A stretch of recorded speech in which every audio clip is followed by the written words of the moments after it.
to serve northeastern and central Pennsylvania. This is WNEP TV16, the news station. Now, Nolan Johannes, Karen Hart, Jack Ruland in Skycam 16, meteorologist Tom Clark with his backyard forecast, and Tim Carl for sports. This is Newswatch 16 Update. Good evening. I'm Nolan Johannes. Karen Hart has the night off. Some people think the Iran-Contra hearings point to a constitutional crisis in our country between the president and Congress. Newswatch 16's Bob Constantini heard that in Philadelphia today, where some congressmen came to honor the Constitution's 200th birthday.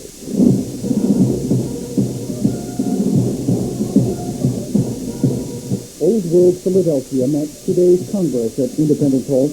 Here, more than 200 senators and congressmen, along with more than 2,000 people, paid tribute to the Constitution. The history of the nation. I think our country doesn't have enough emphasis on the history, on where we came from. This ceremony marks the 200th anniversary of what's known as the Great Compromise. That set up the two houses of Congress, the House of Representatives based on population, and the Senate based on equal votes for the states.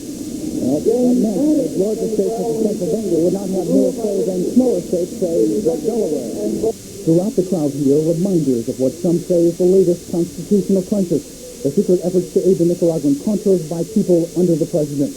Congressman Paul Condorcet of Nanticoke says Ronald Reagan should brush up on the Constitution. The President of the United States in charge of foreign affairs with the advice and consent and respect to Congress. And what has happened is no elected official, obviously, has been making very serious decisions that affect the whole nation's livelihood and the welfare without the benefit of having the elected representatives of the people involved. That's a dangerous precedent. 55 members of Congress, including one from each state, met in the very room where the Constitution was drafted. In the group representing Pennsylvania is its longest-serving congressman. Representative Joseph McDade of Scranton doesn't think we're in a constitutional crisis. I don't think it's that deep.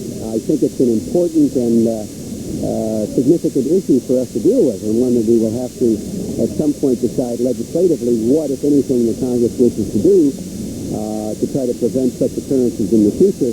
It's the past being honored here, but unfortunately for event organizers, media attention for these ceremonies was less than they'd hoped because of the hearings going on inside a Capitol Hill room. Bob Constantini, Newswatch 16, Philadelphia. A community in our area that was banking on government help to rebuild its downtown may now have to do it alone. Berwick is trying to rebuild from some devastating downtown fires. As Night Beat reporter Joe Ducey tells us, businessmen and community leaders got together tonight to try to come up with a plan to rise from the ashes.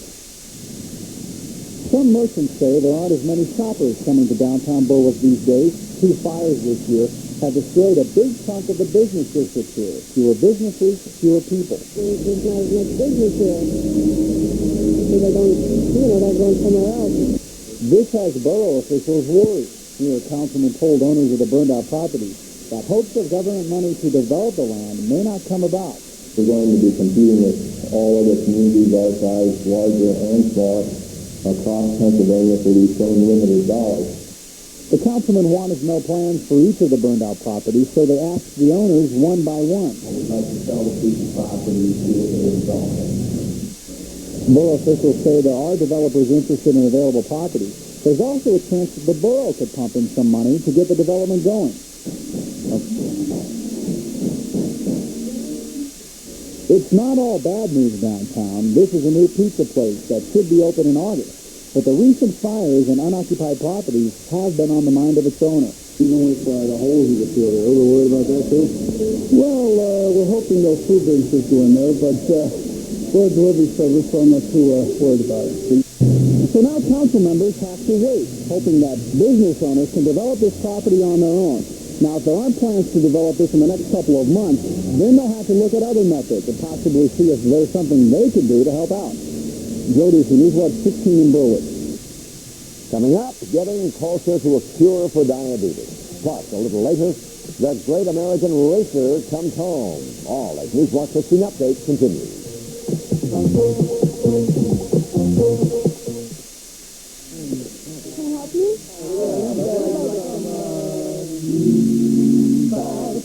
Gotta have something to make you fly.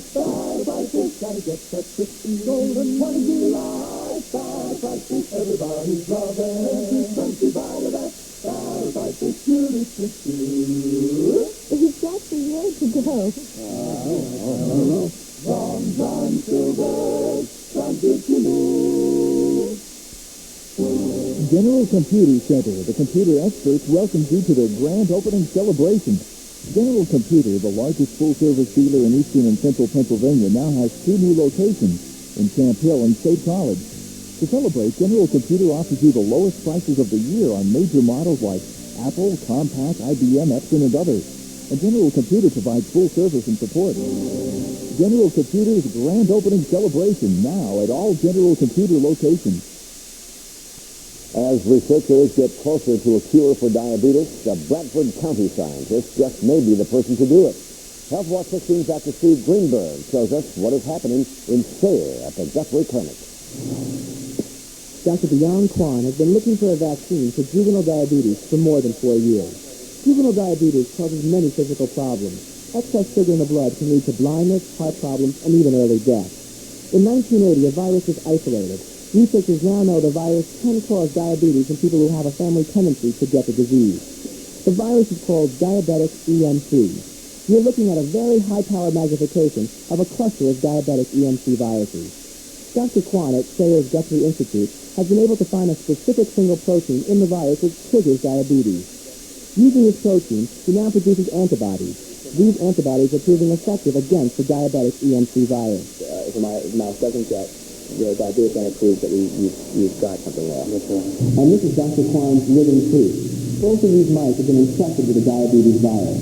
But this mouse over here has been given antibodies to protect it from getting diabetes. And presto, this mouse's blood sugar level is normal, so it is protected from diabetes. The other mouse has diabetes.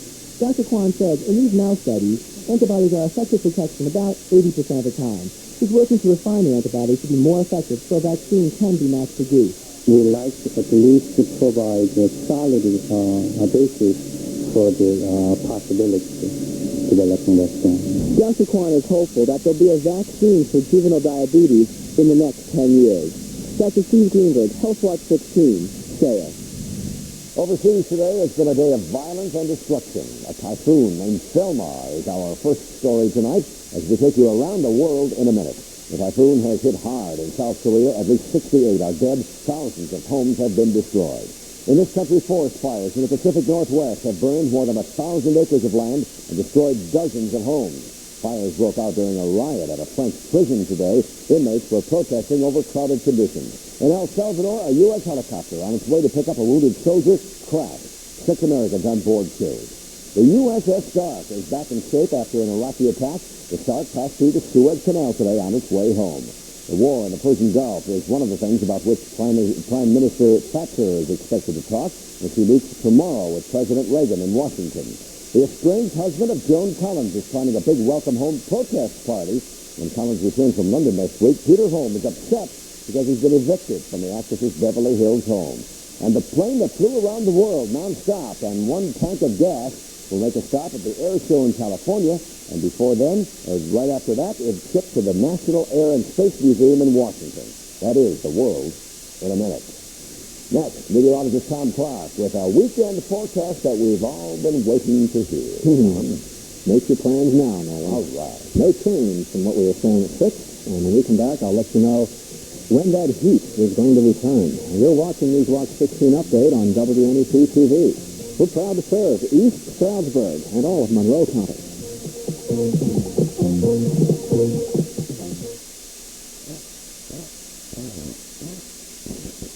Wise Markets knows that even in our advanced civilization, choosing a melon is still something of a primitive ritual.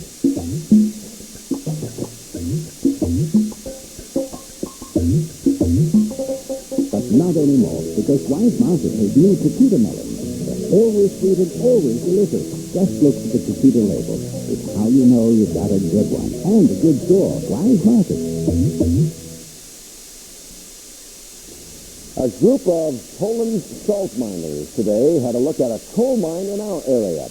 The Polish visitors took a tour of the coal mine at McDade Park in Scranton. The miners are here visiting relatives in our area. The town of Waleczka, Poland, where they are from, has both salt and coal mines, and the Polish miners wanted to see the American counterpart of their local industry. Good time at McDade Park. Let's find out if we're going to have a good time this weekend. Tom? Well, I think we all should, Nolan. The weather will certainly cooperate. A beautiful evening out back tonight, nice and cool. A great night for stargazing. The moon won't be up for at least another hour. And temperatures in some of the outlying areas by dawn tomorrow, once again in the 40s. Beginning tonight in 6 Finney, where my weather watcher Henry Grusak tells me 58 degrees there and starry skies. Dan Janosic in Hawley tells me 54 now in his backyard, and Charles Green in Montgomery has a cool 52. And he said there are lots of stars visible overhead now. And intern photographer John Daniels shows us the reflecting colors of evening twilight from near Montrose in the beautiful endless mountains of Susquehanna County. That's a very nice shot. 60 degrees out back now. The humidity, 73%. The wind is southeast at 6. And the barometer is getting up there tonight, 30.2, and it's still rising. We topped off at 74 this afternoon. A delightful day with those cumulus clouds dotting the sky. 57 degrees was the low here this morning. 48, the record low set way back in 1930. Now, next we go to Skywatch 16 Doppler radar, and it is not detecting any rain within 200 miles of home tonight. So we go to the cloud photograph, and we can plainly see why. It is just about clear everywhere east of the Mississippi River tonight. And this huge chunk of clear air will be our weather picture over the next couple of days, and it looks terrific. Out in Tucson, Arizona, the high today only 93, breaking the string of consecutive 100-degree days and ending that string at 39. But out over the northern Rockies and out by Washington and Oregon, a major storm is developing tonight, and that is going to help to form a big dip in the jet stream out that way, and that will in turn force the steering winds farther north here in the east, and that will allow very warm and humid air to begin to venture back in towards Pennsylvania Sunday, Monday, and Tuesday of next week. It was in the hundreds today in parts of South Dakota, and I think we will come once again near 90 as we head into early next week. As a matter of fact, the long-range computer projection for all of next week has the northeastern part of the country much above normal with temperatures, including all of Pennsylvania. And so we'll be back into the heat wave situation once again next week. Maximum sunshine tomorrow. One of the best days of the summer with temperatures in the mid to upper 70s. Once again, low humidity and the breeze out of the southeast at 12 or less. Tomorrow morning, the sun will rise at 5:45 and 8:34 at sunset tomorrow evening. Should be able to see that. Now, tonight, clear. Good time to see the Milky Way galaxy overhead if you're away from city lights. 51 the low in the backyard, 45 in some of the cold spots tomorrow morning. A beautiful day tomorrow, sunshine on Saturday, 82 degrees. That's about normal.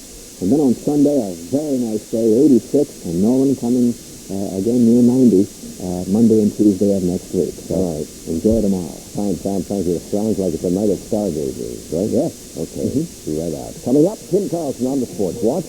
We'll have more of those great high school basketball players in summer tournament action, plus the start of baseball's second half, and the Mets trying to get something started.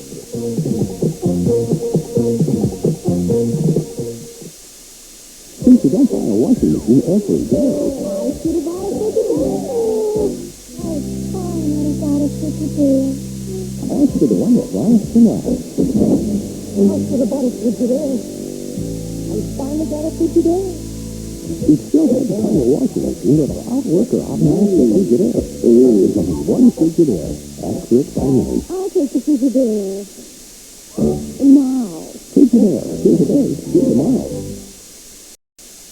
Ho, ho, ho, ho! 36 famous furniture factories are in town today through Saturday for the gigantic Christmas in July sale. Here is Jacob Kerlanchik and Dallas Fourier's in Williamsburg. 36 factories in town with amazing reductions on everything. And Jacob Kerlanchik's Christmas presents in July for everybody. Ho, ho! Free interest for a whole year. Free interest for a year today through Saturday at Jacob Kerlanchik. Don't miss it. Ho, ho, ho! Let's get back to the basics in sports, like baseball. All-Star break is over, and now it's cruise right into October. And you know what, Nolan? It'll be here before we know it, and we'll all be older. Well, here we go. The second half of the baseball season, and the Yanks starting it out in first place in the regular league. They're on a long road trip, and the first stop is Texas. We don't have any highlights tonight, though, because of a long-range lay down in Arlington. The game not underway until after 10 o'clock. So we'll go to the scoreboard for the latest, and we'll take a look. The Yanks are up 6-0 now in the third. John Mattingly with his fourth Grand Slam of the year, his sixth homer in 6 straight games. That ties an American League record. The man is unbelievable. The Jays are now 2.5 behind the Yankees for now, depending on what they do tonight. The Yankees, that is. Toronto won this afternoon 5-2. Detroit over Seattle 3-2. It was Oakland doubling up on Boston 6-3. Tommy Henzo just called up from the Williamsport Bills to the Cleveland Indians with 2 hits today and 5 trips as his team wins over Chicago 4-3. Milwaukee over California 6-4. And in the ninth inning now, Baltimore leads Kansas City 5-3. New York's other team started the second half of the season tonight at home and 9.5 games out of first. And speaking of first, the Reds were at stay to try and hold on to the top spot in the National League West, and the Mets were cooking tonight. They got the lead right away. Keith Hernandez right there with a base hit the other way. Eric Davis boots it. That gives Wally Backman a chance to score, and it's 1-0 Mets. Gary Carter right here with a ring job right to center field. And, of course, White Goodman make it 2-0. Now watch this. Tracy Jones of the Reds playing center field at Chase. Where's the ball? I don't see it. Oh, there it is. 3 runs scores. The bases were loaded. Kevin McReynolds with the shot there, and that makes it 5-0 Mets. White Gooden with a 7-hit shutout tonight, and he won it 9-0 over Cincinnati. He struck you out. At Houston, the Phils and Astros in a tight one. No score until the 6th inning. Here's one reason why. Lance Parrish guns out Gerald Young on a pitch out. Then there's Glenn Wilson at the plate here, but watch the play by the Stros' Denny Walling. Just a super catch here. He got it. We'll give it to you in slow-mo so you can get the full effect. The Phils finally snapped the zeros in the 6th. Juan Samuel, Milt Thompson single, Von Hayes with a double play score, sending to make it 1-0. We'll go to the board, though, to see the final. You're not going to like it. As the Mets beat Cincy, Houston took the Phils tonight 2-1. Montreal over Atlanta 2-0. Now, in the 4th inning, San Diego leading St. Louis 4-3. In the 3rd inning, LA 2, Pittsburgh nothing. In the 3rd, Chicago, San Francisco, no score. More great high school hoops in Wilkes-Barre tonight. The Pace Hitters All-Star team playing in the championship of their Summer Classic tournament. Tom Tidy tells us how they did. Besides Indiana coach Bobby Knight, the Pace Hitters honorary chairman this year, Coach Dean Smith of North Carolina, is the only other man to have ever played and coached on a national championship. Earlier he talked about the different styles of basketball, including the Pace Setters. Basketball to me is the same all over. You can't really say this area. I will say this area, judging watching Pace Setters, you can always count on guys trying hard. I give credit to Don and Ron for that. Because you can go to see, well, I won't say where, but I know a lot of places where, where all of them will come back on defense or not, in the summer league. In the championship game, the Phillies team held the lead for the first 5 minutes. Here, Gaston Recco gets 2 of his 9 first-half points, and the clinic was up 12-8.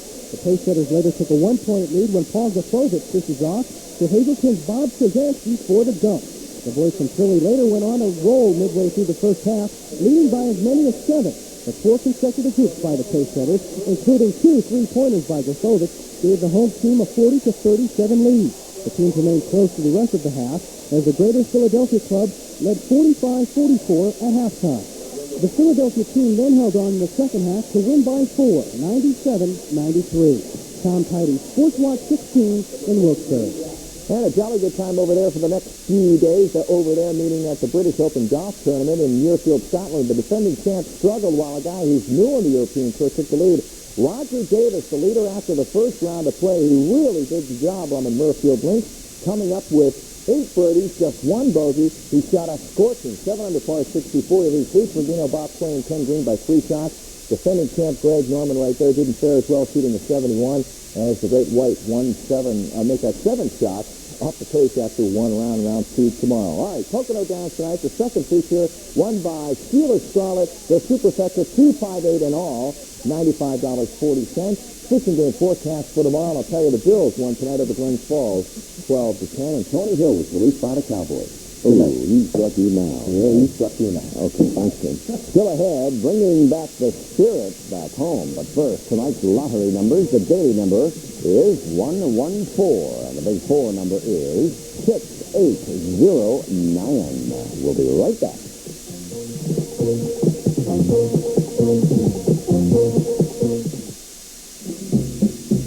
Yuengling was brewing premium beer back in 1956, in 1919, in 1860, and all the way back to 1829.